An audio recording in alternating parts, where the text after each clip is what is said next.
নমস্কার, আমি ডক্টর বোধিসত্ত্ব খান চলে এসেছি সহজ শেয়ার বাজারের আরেকটি নতুন এপিসোড নিয়ে। প্রিয় বন্ধুরা, আশা করি সবাই ভালো আছেন এবং সুস্থ আছেন।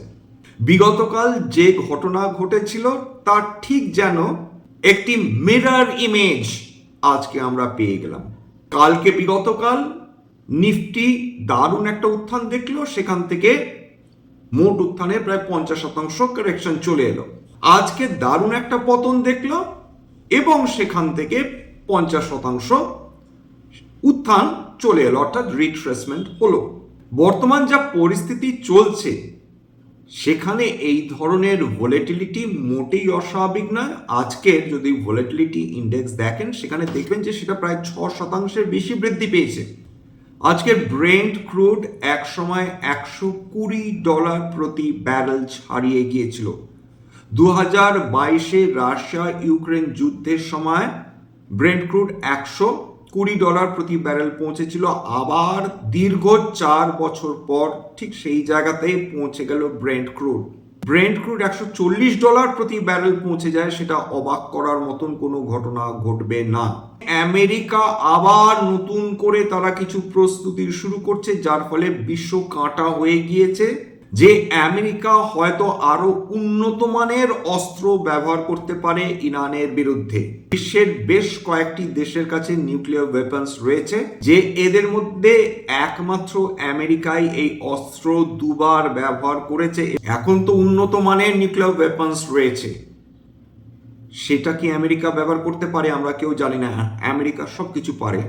আমেরিকা যদি ভিয়েতনামের নেপম বোমা ব্যবহার করতে পারে, যদি ফসফরাস বোমা ব্যবহার করতে পারে, যদি নিউক্লিয়ার ওয়েপন্স ইউজ করতে পারে, আমেরিকার পক্ষে কোনো কিছুই অসম্ভব নয়। সমস্তর সঙ্গে সমস্ত কিছুর একটা সম্পর্ক রয়েছে। আমেরিকা ইরান আক্রমণ করলো, ইরান স্ট্রেট অফ হরমুজ বন্ধ করলো, তেল এবং গ্যাস পার্সিয়ান গালফ হয়ে বিশ্বের বিভিন্ন যে দেশ রয়েছে সেখানে যেতে পারলো না। তেলের দাম হু করে বৃদ্ধি পেতে শুরু করলো, গ্যাসের আকাল দেখা দিল, সমস্ত অর্থনীতি ক্ষতিগ্রস্ত হতে শুরু করলো।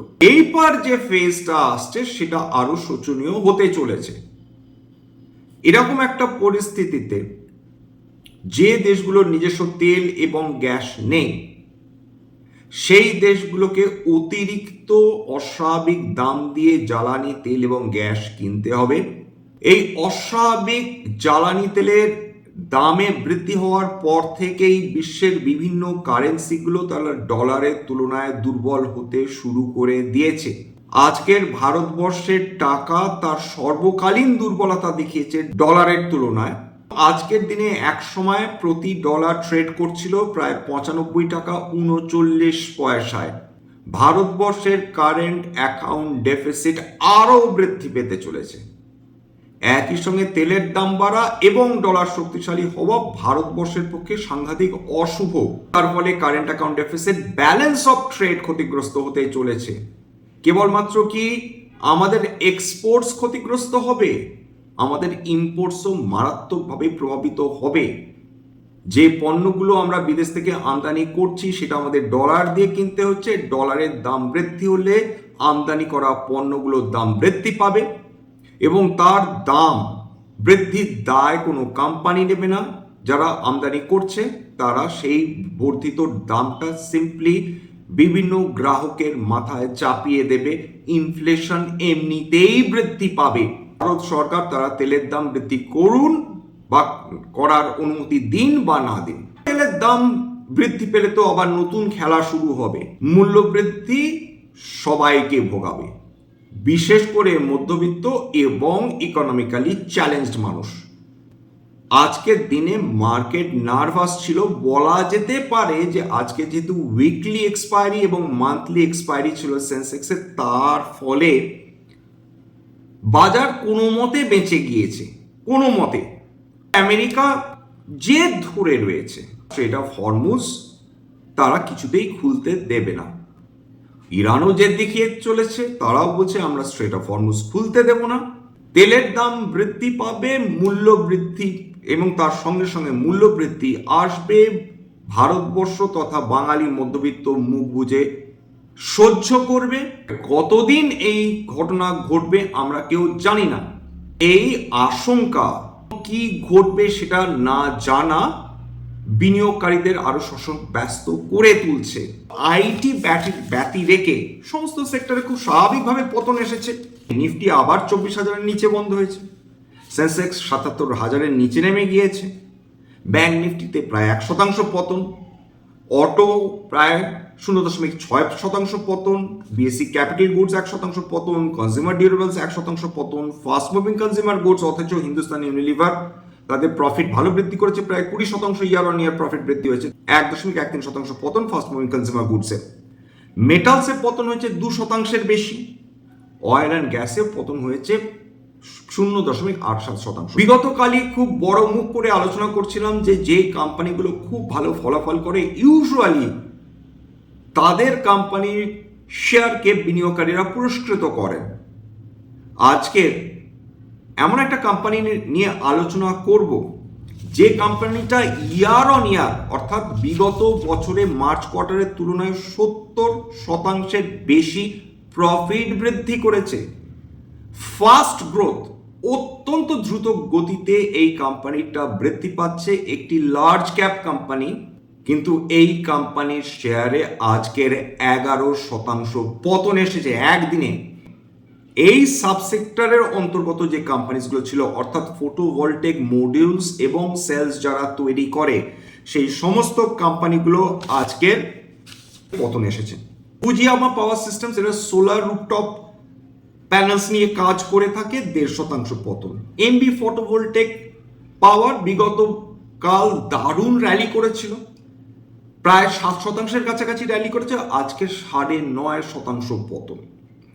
প্রিমিয়ার এনার্জিস প্রায় 2%-এর কাছাকাছি পতনে। একটি কারণ আন্দাজ করা যাচ্ছে, এখনো যেহেতু ম্যানেজমেন্ট আসেনি, এসে তাদের ক্ল্যারিফিকেশন দেয়নি, বিশেষ করে ভ্যারি এনার্জিসের কথা বলছি, তার ফলে বোঝা সম্ভব হচ্ছে না যে এত বেশি পতন এই কোম্পানির শেয়ারে কেন এলো। সম্ভাব্য কারণ হিসাবে যেটা ধরা যেতে পারে যে মাত্র 2 থেকে 3 দিন আগে আমেরিকা ঘোষণা করেছিল যে ভারতবর্ষে উৎপন্ন হওয়া যে সোলার মডিউলস বা সেলসগুলো রয়েছে তার উপর আমেরিকা অ্যান্টি ডাম্পিং ডিউটি বসাতে চলেছে, প্রায় 121%-এর বেশি অ্যান্টি ডাম্পিং ডিউটি তারা বসাবে। এবং আমেরিকাতে যে কোম্পানিটা সর্বাধিক এই সোলার মডেলস এবং প্যানেলস এক্সপোর্ট করে থাকে সেটাও ভ্যারি এনার্জিস, ফলে সরাসরি তাদের প্রফিটেবিলিটি হ্যাম্পার্ড হতে চলেছে বলে বিশেষজ্ঞরা মনে করছেন। মার্চ 2025-এ তাদের প্রফিট ছিল 644 কোটি টাকা, প্রফিট আফটার ট্যাক্স। তাদের সেলস ছিল 4,004 কোটি টাকা, অর্থাৎ বিক্রি বাটা হয়েছিল। এইবার তাদের অপারেটিং প্রফিট মার্জিন ছিল 23%। এইখানেই রয়েছে খেলাটা। মার্চ 2026-এ চলে আসুন, যেখানে মার্চ 2025-এ 4,000 কোটি টাকার কাছে সেলস হয়েছিল সেটা জাস্ট দ্বিগুণ হয়ে গেছে, 480 কোটি টাকার তারা বিক্রি বাটা করেছে। এক বছরে সেলস বিক্রি করা মুখের কথা না, বিশেষ করে একটি লার্জ ক্যাপ কোম্পানির পক্ষে সেটা তারা করে দেখিয়েছে। কিন্তু অপারেটিং প্রফিট মার্জিন দেখুন, সেই জায়গাটা বিনিয়োগকারীরা ভ্রু কুঁচকেছেন। 23% যে অপারেটিং প্রফিট মার্জিন ছিল সেটা কমে দাঁড়িয়েছে 19%।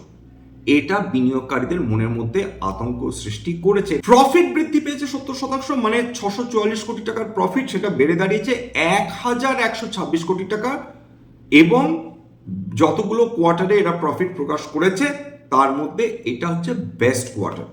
এই কোম্পানিটা সম্বন্ধে অভিযোগ করার মতন খুব কম জায়গায় রয়েছে, কেন জানেন? ট্রেলিং 12 মান্থস, বিগত 12 মাসে এদের সেলস গ্রোথ হয়েছে 84%।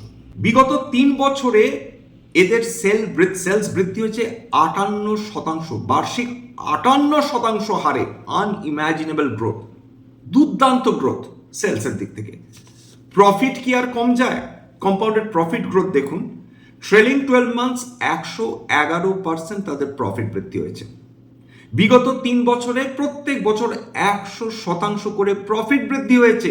কটা এরকম কোম্পানি রয়েছে যারা এই হিউমাঙ্গাস গ্রোথ দেখাচ্ছে? ভ্যারি এনার্জিসের একটু ফান্ডামেন্টালসটা বোঝার চেষ্টা করি। কি দেখবো? কোম্পানির মার্কেট ক্যাপ 1 লক্ষ নিচে নেমে গেছে, 89,701 কোটি টাকার company, still large cap company. Stock P 22.8, reasonable, cheap নয় কিন্তু রিজনেবল। খেলাটা হচ্ছে return on capital employed 38.8, return on equity 32.8, outstanding.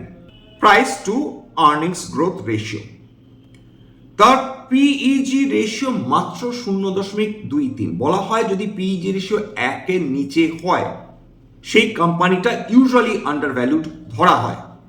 এবার এর ইন্ট্রিনসিক ভ্যালু দেখুন, অর্থাৎ তার অন্তর্নিহিত মূল্য 5,546 প্রতি শেয়ার।